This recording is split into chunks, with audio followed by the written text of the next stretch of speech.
And I wanted to talk to you about the London series coming up June 9th on ESPN. So it'll be you, Michael Kay, and Doug Glanville. Quite the cast of characters there. What are we looking forward to with this dynamic of you three? Well, first off, I went last year and did the series, the Cubs and the Cardinals, with Michael Kay and Alex Rodriguez. So instead of being in the booth like I normally am, I was the dugout reporter. So I was the guy who did the man about town interviews to fans in Great Britain. It was pretty funny. I probably asked 24 people if they've ever heard of Michael Kay. And of course, all 24 said, I've never heard of him. I asked if anyone has ever heard of me. The answer was an emphatic no. So I finally found someone who had heard of Alex Rodriguez, and he said, yeah, I loved him, especially when he was with the Oakland A's, which of course. I remember that.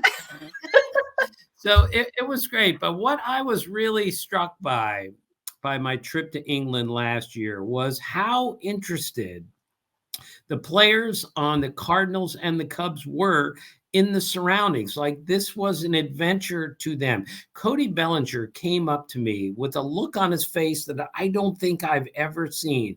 And he said, we went to Westminster Abbey today.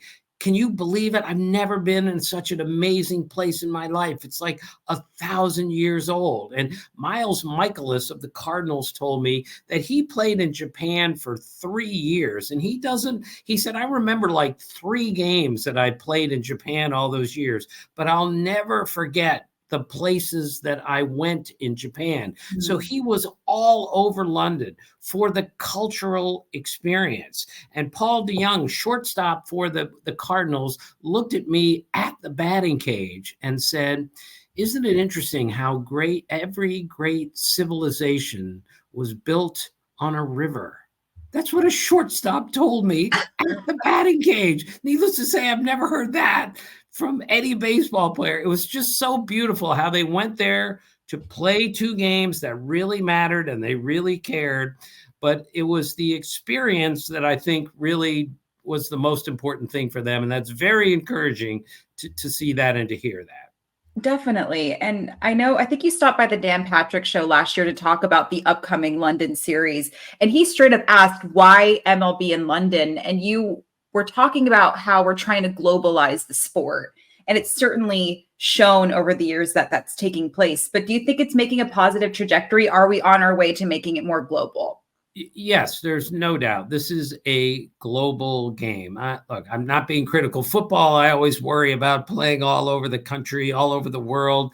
And to me, football is still as international as the International House of Pancakes. It's just not there. But baseball has players from all over the world playing.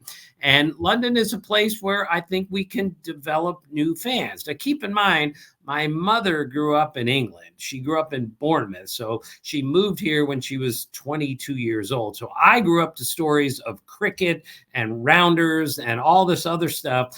And so when I went back to England, which I've been multiple times now, there was a connection there. And I'm not suggesting that, that Great Britain people really love the game and really truly understand it, but they're on their way to appreciating. The crowds were great last year.